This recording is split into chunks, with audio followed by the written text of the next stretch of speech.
Hi everybody, my name is Brady and I'm a 19th century American historian, and we are back with another React video, and today we're going to be doing another epic rap battle of history.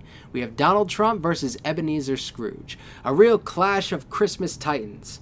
Don't worry, I'm not going to punch him. Ebenezer Scrooge is probably one of the most reimagined characters I can think of in the history of fiction. Really, how many versions of Christmas Carol have you seen? Probably a decent amount. This year alone, I've seen the Mickey Mouse version and a Looney Tunes version. And that's probably not the end of it. I'm probably going to watch 2 or 3 more versions of that story before Christmas. It's kind of amazing. Then we have Donald Trump, who's probably best known for his cameo in Home Alone 2 and nothing else. So I guess we're probably going to have to address this. He's been our president for the past 4 years, and this battle takes place before then. That's kind of amazing to think about. He's shown up 3 times in ERB, but this one I'm probably most excited about. I was kind of creeped out by the other two with how close Epic Lloyd was able to get to his mannerisms because we are so overexposed to Donald Trump. You really get to see all of his little isms, all the little things that make his speech what it is. And despite the fact that the version we've seen is exaggerated for comedic purposes, there's a lot of stuff that is really eerily close there. I'm curious about this one because this is more caricature Donald Trump before we start seeing him all the time. You could escape Donald Trump at this point. He was the stereotype of the American rich guy. And I guess that's the theme of the battle. They're both rich guys who are not known for being all that nice. So I'm excited to talk about this. I think it should be a good time. I love Christmas Carol. I think it's one of my favorite Christmas stories. So this should be really cool. Let's get started.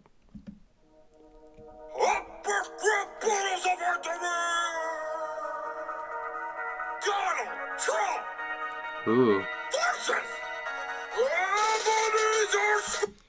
Can I just...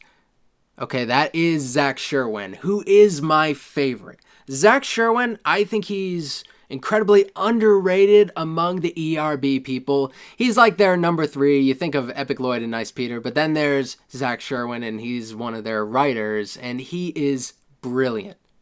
There's something about every single verse that he brings to ERB that makes him like my favorite. So anytime he's in, I'm very excited. And of course we have Nice Peter playing Trump, which is different because Epic Lloyd played him the 2 times after this, which was probably better casting, but whatever. Wake up, Scrooge! I'm about to take a ticket to my dog on this lonely, homely little miserable grove. I'm like the star on a Christmas tree. You're like the star. I'm not known for my heart, but you're still getting drunk.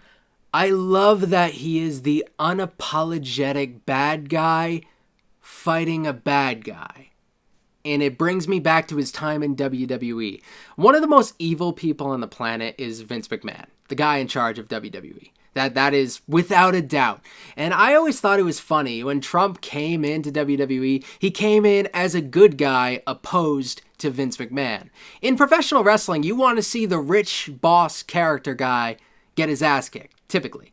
But Vince McMahon was one of the few people who could make Donald Trump's archetype the good guy. It's kind of amazing. He does the regular brag stuff, and he says Dickens of a dumb reference to Dickens. It's all kind of surface level stuff here, but you can tell, like, we're not overexposed to Trump yet because he's not done any Trumpisms. You remind me of my ex-wife in a bikini, because you disgust me. Keep your TB from Tiny Timmy away from me. Don't even touch me. I don't shake hands. I don't make fans. I ruin rappers faster than Scottish Laird. Hold on, I'll go back. The shake hands thing, that's something I'm thinking about, that you don't even touch me. That is something that Trump had, right? He didn't really like shaking hands, and I haven't seen as many signs of that since his presidency started. Maybe he's trying to be... Well, he's tried to be a little warmer. Maybe that's not the best descriptor for him. But I thought he was a germaphobe, like before. he was not known for shaking hands. I thought he had a reputation of being a germaphobe, but I haven't really seen anything about that since he became president. Maybe that's still happening. Maybe there are papers that are reporting on his little germophobic moments, and I've just not been reading the right papers or something like that. But I thought that was a big part of him before. Maybe he got over it. I don't know. And TB from Timing Tim, like, he doesn't want to get tuberculosis, I guess. Okay. Don't even touch me. I don't shake hands. I don't make fans. I ruin rappers faster than Scottish lands. Oh, that's golf. I got my name on the front of the business, man. That's not really a Trump thing, but I like it. Jay-Z, it is a Trump thing because he puts his name on the fronts of businesses, even businesses that he doesn't actually operate, because the Trump brand means a lot. Despite the fact that a lot of his businesses went bankrupt, he was still a very recognizable name. He is the rich guy, the American rich guy. Yeah, I like the businessman line because Jay-Z has this song where he's like, I'm not a businessman, I'm a business man. I like that. That's fun. I don't know if Jay-Z's ever referenced Donald Trump in a song, but I wouldn't be surprised if he did, and I just can't think of it right now. My rap's so hot, you make you think you're going insane. You're about to get whooped by 3 MCs of the ethereal plane. So when the clock strikes, prepare to enter a world of Christmas pain. Cause I'm out, I got my own and problems, call me Toupee. How dare you?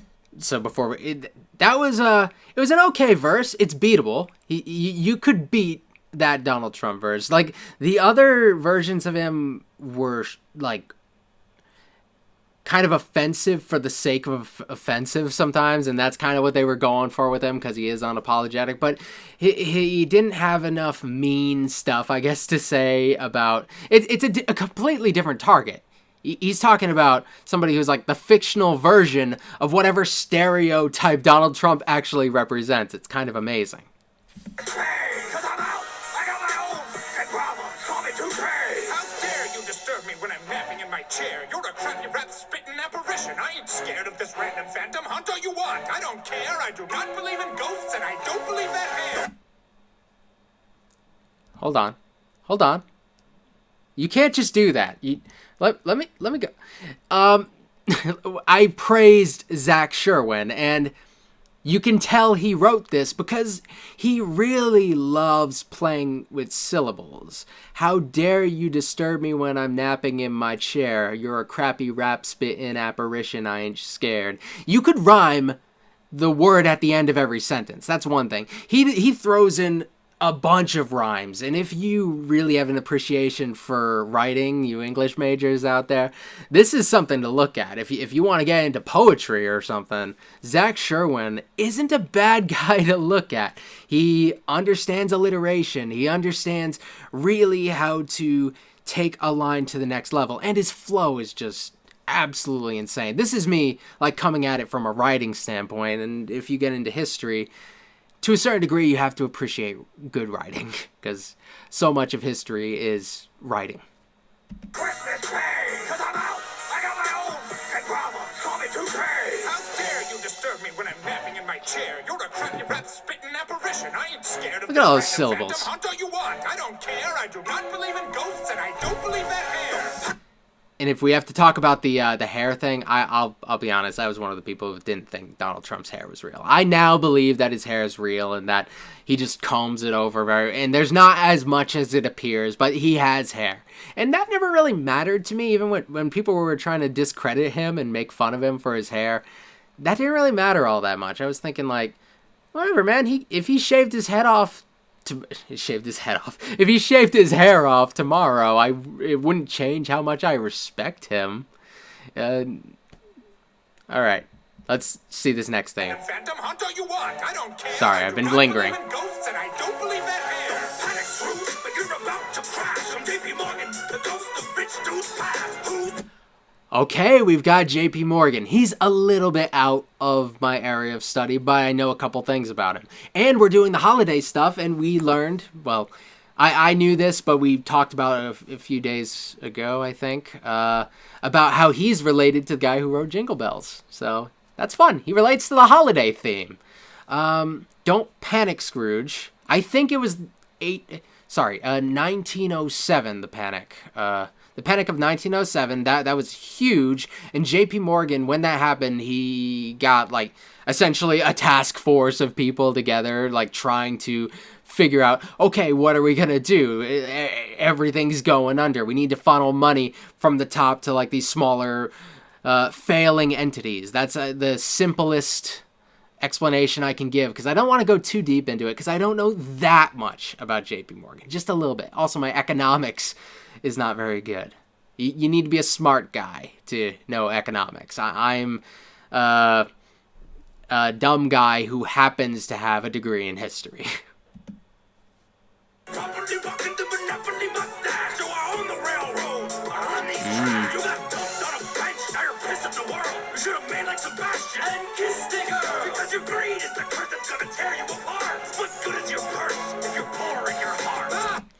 I don't know how well that hits, because I don't know as much about J.P. Morgan, like, as a human being. Like, I know he's kind of a vague entity on the periphery of stuff that I do find interesting. So don't panic, Scrooge, you're about to crash. I don't think I missed too much. Honestly, it feels like J.P. Morgan could have had his own standalone battle, and there might be a lot to go with. But I get why you put him in here. He's the ghost of rich dudes past. And what better example, especially if you're going for Americans. Although, if you talk about richest people to ever exist, he doesn't even crack the top 20. He is a great representation of rich Americans. He has kind of he's a very good example of a Gilded Age capitalist. And the Gilded Age is kind of some stuff that occurred a little after the Civil War, before we got to, like, the World War I period. We had this period of where capitalism really thrived, basically. And we have progressive presidents like Teddy Roosevelt who are very active in growing the economy and stuff. Greed is the curse that's gonna tear you apart. What good is your purse if you're poor in your heart? Your raps don't unnerve me, they're atrocious. What frightens me the most is your gross ghost proboscis. Oh, I do know about this. What was it called? It was Rhino something. Let me look it up. Okay, I just pulled it up. It's rhinophyma, or rhinophyma, rhinophyma. That's something that J.P. Morgan had, and proboscis is nose. So he's talking about his rhinophyma, which is what I'm going to go for. I'll put up a picture of it, because I don't fully understand exactly what it is or how you cause it, but I have seen, like, videos on the internet of people getting it treated. Don't judge me. I thought it was educational or something, even though I didn't learn anything. It just was an interesting thing to look at. It fell in the same category as like pimple popping videos and stuff. That's actually probably one of the hardest digs that Scrooge has done so far. Like, his response to Trump, while lyrically and flow-wise very impressive, he's not really hurting them all that much. He's just being like, you're not impacting me. Water off my back, yo. Your raps don't unnerve me, they're atrocious. What frightens me the most is your gross ghost proboscis. Business Ooh. and success, that's the life I've selected. So enough with your pictures from the past are not effective. What you're about to be right now, I'm the ghost of what's right now. Missing a lesson from easy. You're missing the point of Ebenezer. There's more to life than you want to get easy. This, I don't know how I feel about this, because when you are epic rap battles of history, I think of you throwing in people you wouldn't normally see rapping and making them rappers. I don't know about actually throwing in a real life rapper. I mean, I know that's not actually Kanye, that's Daystorm or something. But actually having somebody portray a real rapper, I feel like you're supposed to take people who wouldn't normally be rapping. But, like, it's their vision, they can do whatever they want. However, if you're doing, like, the ghost of rich dudes present, I think Donald Trump got miscast here. I think that's probably the Donald's role right there. Like, he is the the rich guy stereotype of this generation. I don't really think Kanye. And this is pre-political Kanye. I mean, he had that thing with George Bush or whatever, but more or less pre-political Kanye, which is also kind of weird. It's amazing how much has changed in the past several years.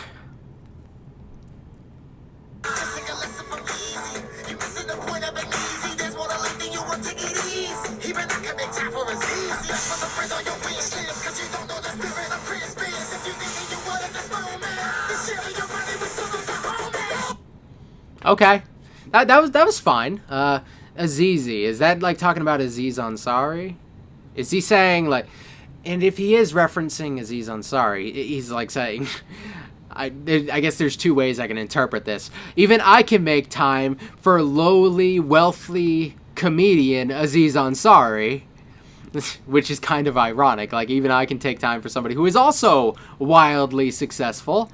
Or maybe he's talking about the fact that Aziz, I think he's like really small. Isn't that a thing? Isn't Aziz like kind of a small dude? He can take time for the little people or something. Maybe I'm reading too much into that one. I don't know. Or maybe it was just a convenient rhyme. Who knows?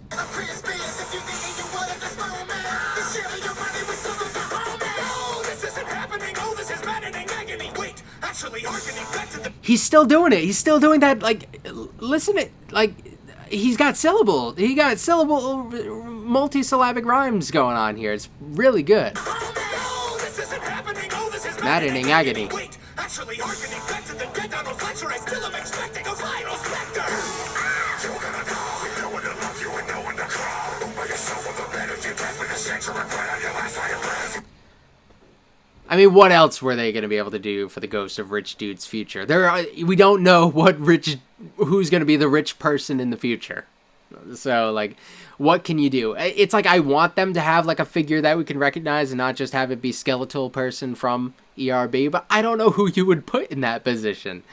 Like, who's the next generation? Who's, like, do we have, like, a young early 20-something entrepreneur who's like really, really, really wealthy that could take that role? Maybe, but I don't know. What can you do? We got skeletal dude, Christmas future, rich. Maybe he's got a lot of money. Who knows?